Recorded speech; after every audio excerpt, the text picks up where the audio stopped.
మరి కృష్ణారెడ్డి గారు నేనున్నప్పుడు మా మధ్యలో మనస్పర్ధలు వచ్చినా మళ్ళీ ఒక్కటై మళ్ళీ ముందే ఒక 15 సంవత్సరాలు మా నారాయణఖేడ్కు ఎన్నో సేవలు చేసినా ఎన్నో అభివృద్ధి కార్యక్రమాలు చేసినా మళ్ళీ కూడా ఇప్పుడు మళ్ళీ 10 సంవత్సరాలు మళ్ళీ అదే ఇబ్బంది ఎదుర్కొని మళ్ళీ ఒకటై ఈరోజు చూసినాం.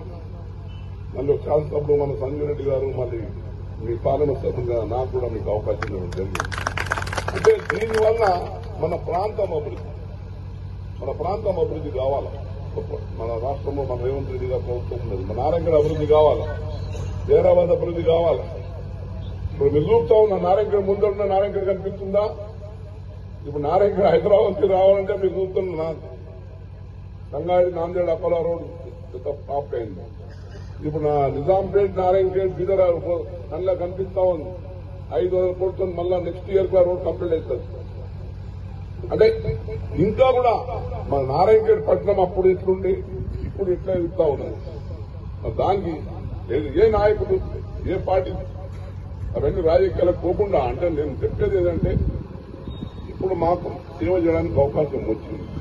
ఇంకా మా నారాయణఖేడ్ పట్టణానికి కాకుండా మొత్తం నారాయణఖేడ్ నియోజకవర్గానికి ఇక్కడ సంజయ్ రెడ్డి గారు ఇద్దరు బాధ్యత, సంస్థ బాధ్యత ఉంది.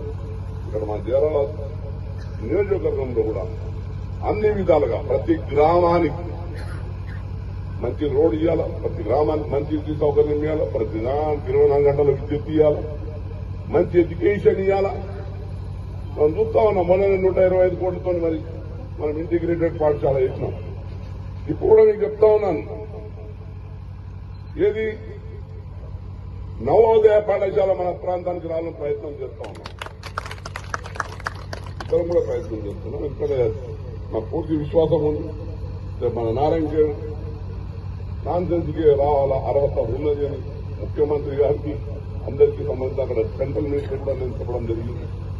మరి నారాయణఖేడ్ ప్రాంతంలో నవోదయ పాఠశాల వస్తాయి, ఇంకా విద్యా అవకాశాలు ఎన్నో మన ప్రాంత పిల్లలకు ఏర్పడుతుంది. విద్యారంగంలో మనం ముందు వెళ్ళినప్పుడే ఉద్యోగాలు వస్తాయి.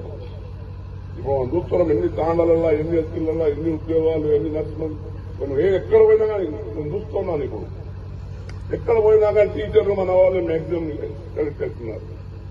నా కానిస్టేబుల్స్, ఎస్ఐలు, హెల్త్ డిపార్ట్మెంట్ లో ఎక్కడ పోయినా కానీ మన వాళ్ళు తక్కువ లేనట్లుగా ఈరోజు ఎక్కడ చూసినా నారాయణఖేడ్ సంబంధించిన వాళ్ళు వస్తున్నారంటే విద్యారంగంలో వాళ్ళు ముందున్న వాళ్ళు వస్తా ఉన్నారు.